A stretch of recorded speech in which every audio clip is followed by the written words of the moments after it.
Patti Phillips is very involved in the senior community.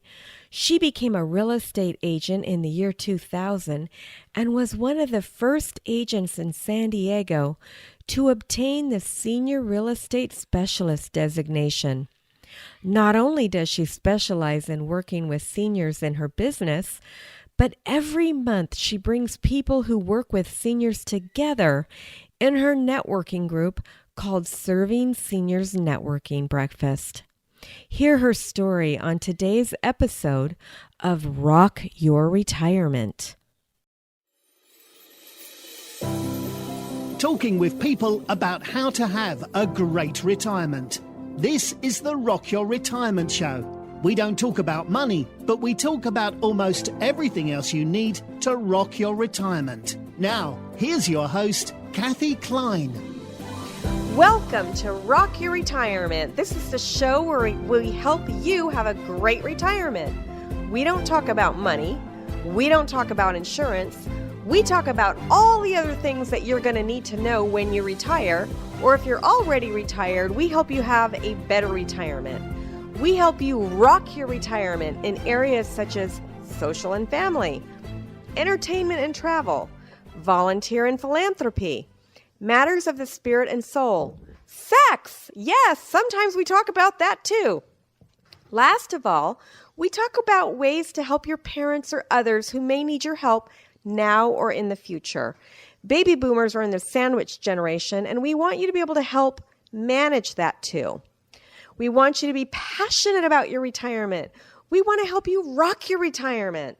Our guest today is Patti Phillips, and Patti is a real estate agent in San Diego County. And Patti, why don't you tell us a little bit about yourself? Well, Kathy, I've lived in North San Diego County for about 36 years, and I live just a few blocks from the coast in Carlsbad. Absolutely love it.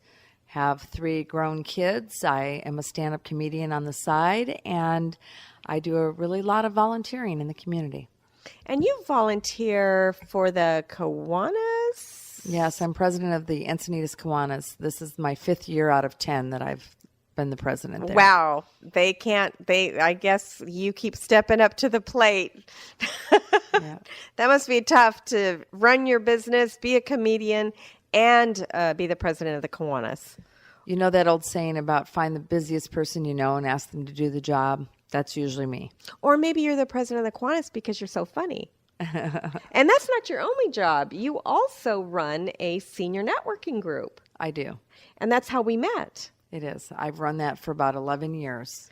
And I think that is so awesome. So for my listeners, Patti runs this group where people who help caregivers get together and network, and they get to know each other so that when they have an issue, they'll know who to call. Did I pretty much sum up how that works? Well, it's basically anybody that works with seniors in any capacity. So it can be fiduciaries, caregivers, the marketing people from retirement communities, me as a realtor specializing in working with seniors. So there's a big gamut of people that come to it. I have to tell you that as somebody who's worked with seniors in the past, that is an awesome group. It's one of the favorite groups that I have.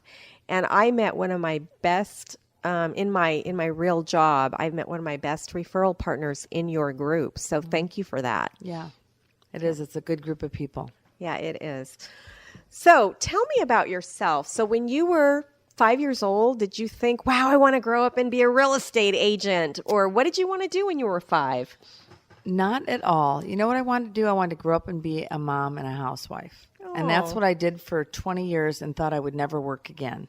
Wow. But that's a big job. It was a big job. And I was the mom that, was involved in the room mom and always went on the field trips and was the president of the PTO and things like that. And I just thought I would do that my whole life and never work again. Wow. But that is kind of working. You mean work for pay. That's right. So what happened? Big change in our life situation. And overnight, I realized I needed to figure out something I could do to bring money for the family. Well, it sounds like, and how long have you been doing, did you decide real estate right away or did you? Yeah, at that time. Well, I did make one little step into, I bought a giftware company that I ran for a few years. And I realized that wasn't going to make the money I needed. So I went into real estate. Wow. And what year was that? 16 years ago, 2000. Was that during a real estate boom or a real estate bust? I don't remember. It was a real estate, I'd say it was a real estate boom. I know it took me longer to be able to get my license than most anybody I know because there was such a backlog of getting the test and getting the results and all that. So it took me a little longer than people I hear now. Well, that's good because now you have 16 years of experience. And who was your target market? Like, what did you decide when you started selling real estate? Did you decide you wanted to sell $10 million homes or $500,000 homes or? Well, I was in a very upper scale zip code at that time and thought that that's what I would do, would be sell the very upper scale high end homes. But when it ended up happening, for whatever reason, I was always drawn to, or I should say senior clients were always drawn to me for some reason. And that became again and again what I had was senior clientele. So I became a seniors real estate specialist when that was a new designation. And that's probably been about 85% of my clients my whole career. Wow, I didn't know that there was a seniors designation for real estate There agent. is. That's pretty awesome. So did you have to take a class for that? Yeah, there or- was a class, and I was at the first one in San Diego that was offered. I think, I'm going to guess maybe about 10 years ago that's been. And that designation has become fairly widespread now, but I was one of the first ones to have that in the area. So how is it different selling to seniors than it is to selling to, say, a young family with 2 kids? Well, it's very different because now, especially with the millennialist, there's a whole different way that things are done. They go online. They pretty much research what they want. I've been in the car with them and they say, "Oh, honey, there's the next door neighbor's Jeep that we saw on the Google map." And, they know that many details about a house. And, they go into the house and, "Oh, yeah, we knew that there was before they pull up, they say, "Oh, yeah, there's the blue wallpaper we'll have to change," or whatever. And with seniors, it's very different because, when they're buying, they aren't particular about a lot of things that the millennialist would be. When they're selling, it's very different because they might have been in their house for 40 or 45 years. Right, and they don't realize how much updating it's going to take. Right, and that's a decision that I have to help them with is, do we even bother with that? Do we sell the house as it is? Often I get a widow that may never have made a financial move like this in her life. Her husband always did it. She relied on him, and now it's a huge emotional and physical tough time. I mean, things that they don't realize how tough a move can be. So you almost become a therapist. You do. Yes. You do. It's very different. Don't they say that a move is one of the most difficult things, like a divorce or a death? It is. It's right up there. Yeah. And imagine having been in a house for 40, 45 years, having never signed paperwork without your husband there, having never, and nowadays, of course, in California, there's about 200 or 300 pieces of paper they're going to sign throughout the transaction minimum. So it's overwhelming. That's absolutely crazy. Absolutely. Well, I'm so glad that you help our seniors. One of the reasons why I do this show is because my main audience are not the older clientele. My audience is, it's baby boomers. So you're probably selling to their parents. Yes, or I'm selling for their parents. And what often happens is mom and dad are here in Southern California, and the kids are somewhere else in the country. And they're very nervous that the best isn't going to be done for their parents. And so, in fact, I have a gentleman right here right now. He's here visiting from Hawaii, getting his mom's house ready to put on the market. And, he chose me. He decided who was going to do it, who was going to take care of mom. So he knows when he goes away, she's taken care of. That's so nice. Now, how did he find you if he's in Hawaii? I had sent out a marketing piece. It's a neighborhood that I live in and work in, and I sent out a marketing piece because I got the highest resale that there's ever been in the community. And he saw that and called me and interviewed me. That's really awesome. So he interviewed you over the phone from No, Hawaii? he actually was here for the holidays. Okay. Asked me if I would come and meet with him when he was here. And then he came back about a week ago, signed the paperwork, had Mom sign the paperwork, and he's getting the home ready. And in the next few days, it'll go on the market. That's wonderful. So you just said that you got the highest resale in the neighborhood. How did you do that? I think I market differently than most people do. My neighborhood is a senior mobile home park, and it's very different than what some people think of. By the way, it's lovely. When I drove up, there were ducks quacking on both sides. I think, isn't there a duck pond on both sides of the street? Yes. And there were ducks quacking. They were swimming around. And I thought, wow, how beautiful this place is. It's absolutely gorgeous. It is. It is. I feel very lucky. Every single day I see egrets and herons and cormorants and you name it, the ducks, turtles. But what I did is I do it, I think, very differently than a lot of the other agents that work here. And what I do is I market it like I market my $2 million homes. I don't look at it as I make less money, so I'm going to spend less. So I do all the same things. I take it and present it at broker caravans, so 200 agents and professionals hear about it every time I list a property. I put it on about 40 websites. I give it its own website so people can drive up the street and find that home. Wow. So I market a home that could be between 100 and 300,000, like I do the $1 million or $2 million home. That's really amazing. It must be expensive to give a house its own website. I have some lenders I work with that help with that, but my feeling is whether it's a $100,000 house or your $1 million house, it's still most people's highest and biggest asset. So to them, it's the same. So for me, it's the same. And that's why you've become a specialist working with seniors, because you care. It's pretty do. obvious. I do. That's pretty awesome. So you are known in your neighborhood as the agent who got the highest resale value. How do you get the majority of your clients? Do you get them from referrals from clients? Do you get them from networking partners? Like, who would give you, who's your best referral source? Well, I just started selling in my neighborhood about 2 years ago, and I do quite a bit of business here now because people know me. I'm very involved in the neighborhood, and so I get it that way. But I also, retirement communities know me, and there's a few that I'm the agent they refer because they've seen how I treat their clients when they're coming in. And then just, it's across the gamut, just a little here, a little there. Past clients, sometimes not so much past clients as other people have, because my past clients often have moved into a retirement community. Right. So it's their last move.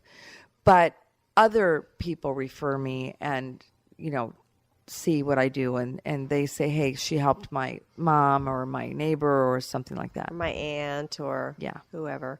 That's nice that the senior communities are referring business to you. That means that they really trust you. Yes, I go in now and then, and I help put on seminars for people that might be thinking of making a move. And, of course, the senior retirement communities are grooming the people that are going to move in the future. So, they want them to feel comfortable and know their place. So they hold seminars, and myself and maybe 2 or 3 or 4 other professionals will talk about getting ready for a move and what they can expect. And then sometimes I also meet those people at that event and end up selling their home. That's great. Tell me a story about one or more clients where you helped them in some way that, maybe they were having an issue and you helped the family, or tell me a story. Well, one that comes to mind is a few years ago, I sold a home for a lady in Oceanside, and I think she was referred by a retirement community. And I went in her home, which was a darling little 3-bedroom manufactured home over there. And when I was taking the listing, her son happened to call, and he was going to come down, and I could just tell he just wasn't the nicest or most patient man. And I felt like his only interest was in seeing that he got as much of mom's money left as possible. He wasn't happy she was going to this retirement community. Because he thought that she was going to spend all the money on it. He felt it was too expensive. And so I saw the interaction a few times, and I went over a few days before it was supposed to be close of escrow and the move was going to happen. And when I walked into her house, she'd done nothing about packing. And I'd heard the wrath of this son a few times on the phone, and I could just picture him showing up for the day of the move and nothing done. So I went home. It was the middle of summer. I picked up my 2 daughters, called them on the way home, said, get up, get dressed. I'll be there in 15 minutes. And they said, well, what are we doing? I said, we're packing boxes and we're packing this lady. They said, well, that's not your job. Why do we have to do this? And I said, well, it's what needs to be done. And that's my philosophy, is that if it needs to be done, you do it, whether it's, quote, your job or not.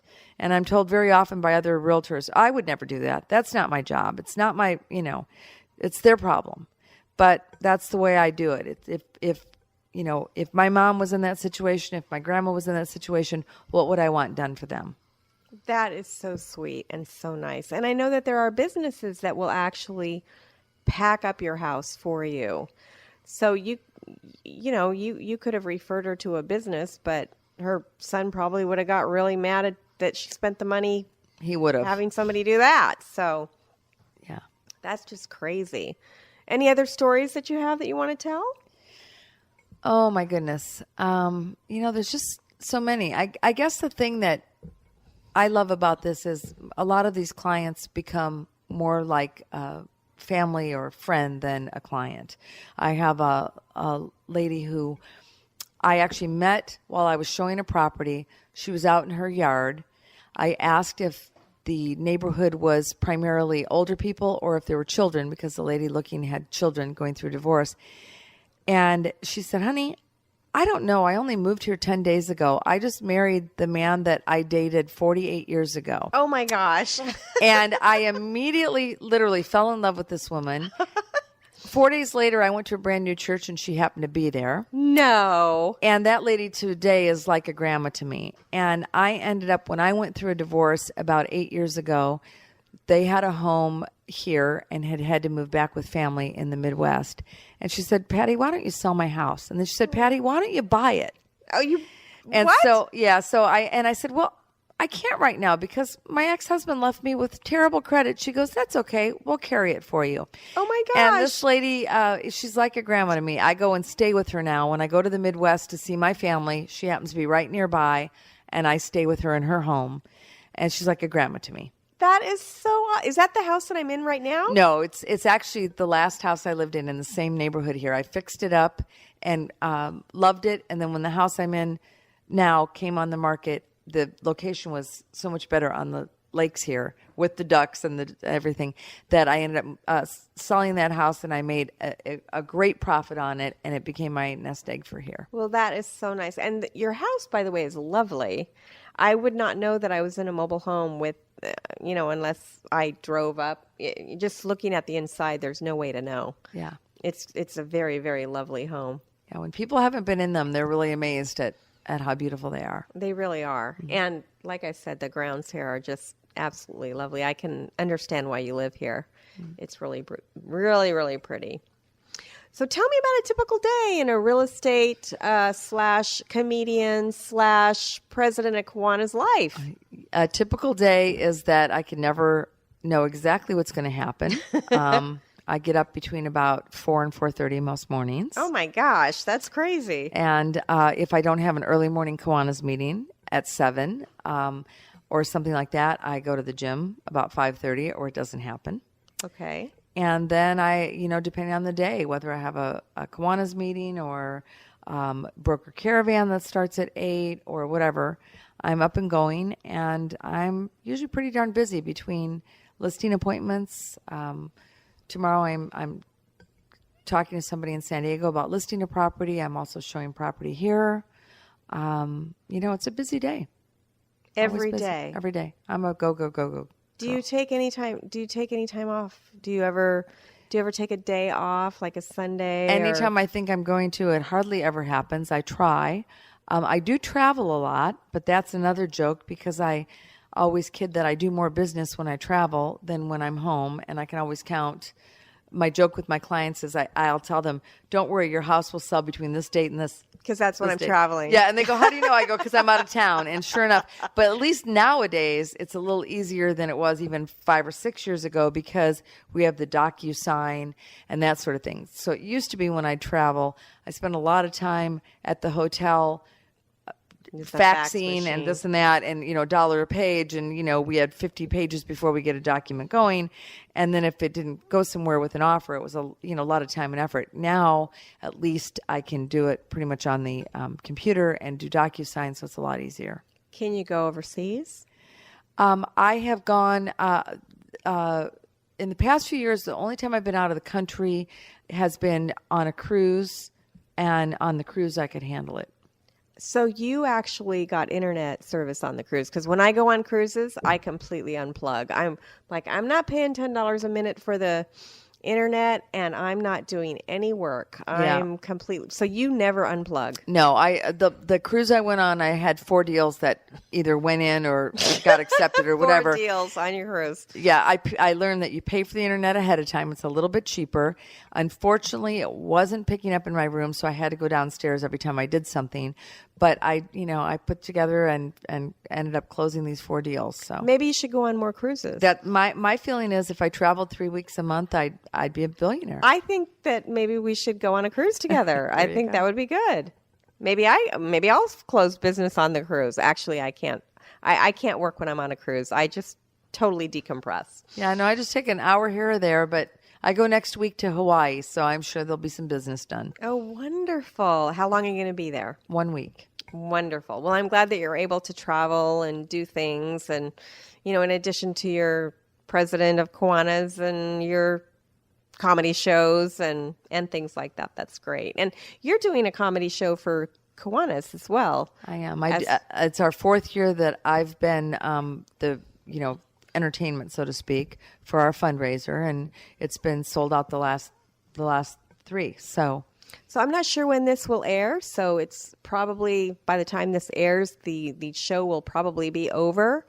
But for those of you who are interested in the Kiwanis fundraiser event, you can always call the Kiwanis. I don't know if there's a website, and you can find out when their annual fundraiser is. Yeah, we're the Greater Encinitas Kiwanis, and we have a Facebook page, and we have a website, and so you can Google us and find us. Okay, great. So tell me, you've already told me about a typical day, and you meet with a lot of retirees. And that's, you meet tons of retirees, and you're not currently retired, but you're doing what you love. You're doing what you want to do. So if you had to think of one piece of advice to give somebody before they retire, what would that piece of advice be? To really think about what their structure is going to be later on in life, because I see so many of my clients that are in a situation where their house is not appropriate. It's not one level. They have health issues.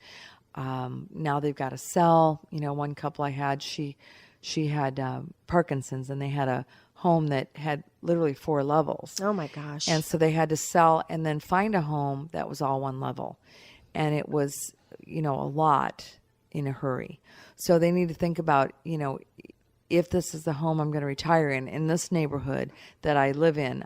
I tell people it's such a great neighborhood if it's going to be the last home they think they'll live in, because across the street is a shopping center with every need they'd have. So as long as they can either walk across or take a golf cart or take a motorized, wheelchair, they can do anything they need. So they truly can age in place. That is so nice.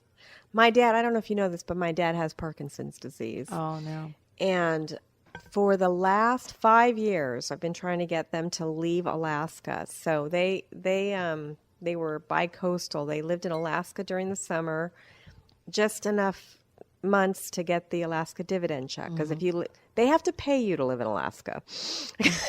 You get a payment every year. Really? To live in Alaska. Yes, when I lived there, I got paid too. Oh my goodness, I didn't know that. Yes, because of the oil. So the way that it works in Alaska is that the oil companies pay a certain percentage to the Alaska state government, and then the Alaska state government gives a check to everyone who lives there. Oh my goodness, I didn't know that. Yeah, so if you have 10 kids, you get 10 of these checks. So, if you're a Mormon or Catholic, you can really make a killing out over there.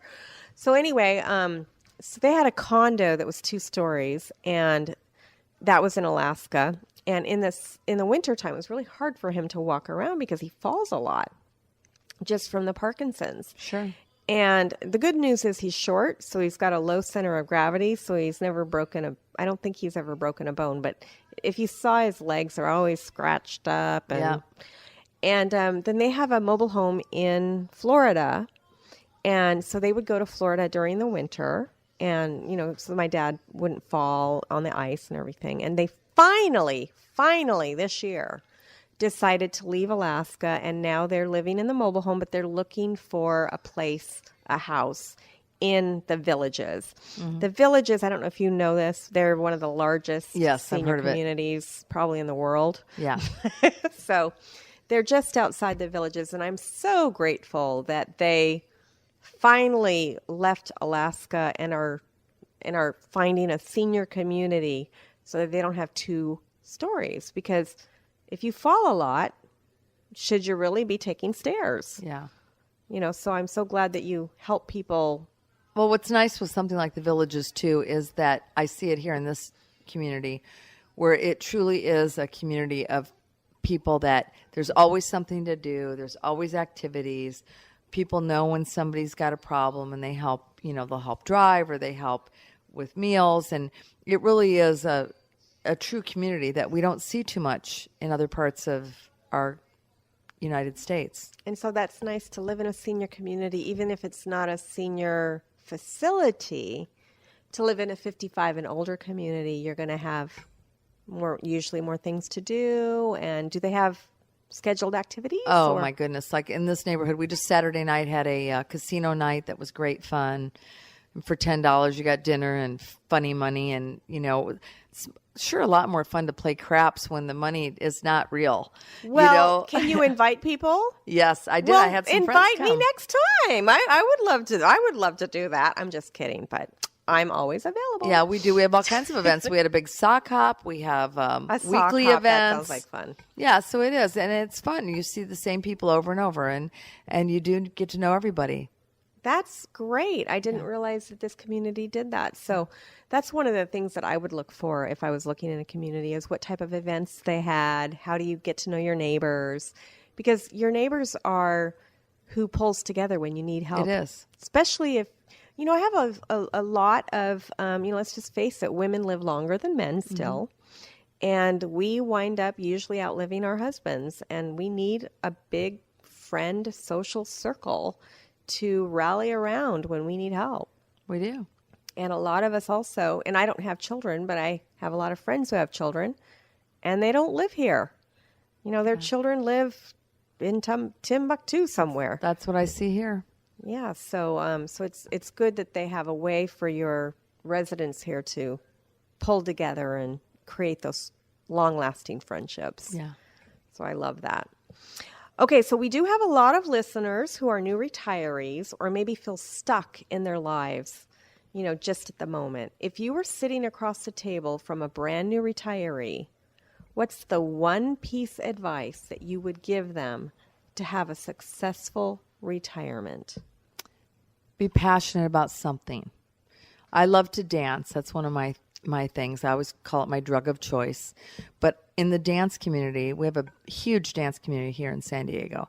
And in the dance community, I see a number of people that are 83, 84 years old and still dancing. And, they're more fit, obviously. They're happy. They have something to do. They're not sitting at home in a chair, finding out that they've got this disease or that problem because they are so active. And for me also, it's my comedy is fun because it's something that I can do when I stop working. So I think everybody needs a passion, whatever it is, whether it's golf or whether it's, whatever, volunteering, something. You need to have something you're passionate about. Well, I love that. And I think that's excellent advice because when I Google retirement, all I find is money, money, money, money, money, this money, that money. And your retirement isn't just about money, is it? No. Most of the ladies in this neighborhood, I'm one of the few that work. Probably, I would say maybe 15% in this neighborhood work. And I host Bunko once a month, and I end up with ladies here that are anywhere up to 83 years old, and we're having fun, and it's a night out, and it's basically free, and so it's not a case of, it costing anybody money, but we sure have a great time. Well, I love that. That is so cool. Well, thank you so much for being a guest on the show. How can my listeners contact you for more information if they'd like to learn more about you? Sure. They could call me, and I have an 800 number, which I keep because a lot of my seniors worry about making long-distance phone calls. Isn't that funny in today's age when basically all calls are free? I know. It seems like it, doesn't it? So my number is 800-680-9133, or they can find me on at my website, which is Patti with an I, Patti Phillips Real Estate. I'm sorry. It's Patti at PattiPhillipsRealEstate.com. That's and my how email. do you spell Patti? Patti, and my Phillips has 2 L's. So it's PHILLIPS.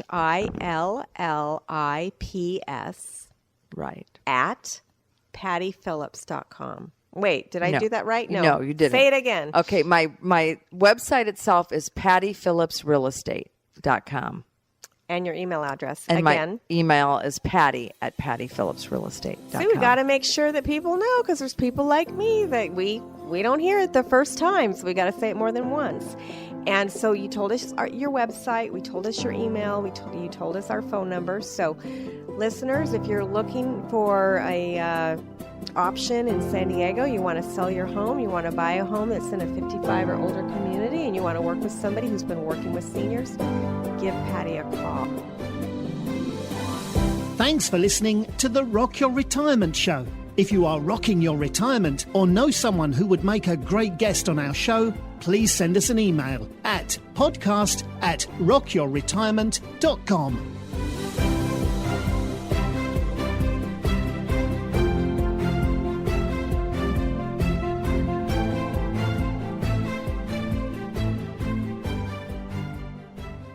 Is your estate plan out of date, or have you put off getting your estate plan in place? If so, we have some valuable free information for you on estate planning. To order your free copy of one of our informative books on estate planning, all you need to do is log on to www.geigerlawoffice.com and click on the image of the book you'd like to order at the top of the screen. In the request form, simply enter code PODCAST to get your free book. You can also request your free book or schedule an appointment with us by calling our office at 760-448-2220. We are a female-owned and operated boutique trusts and estate law firm located in Carlsbad, California, serving the greater San Diego area and Orange County.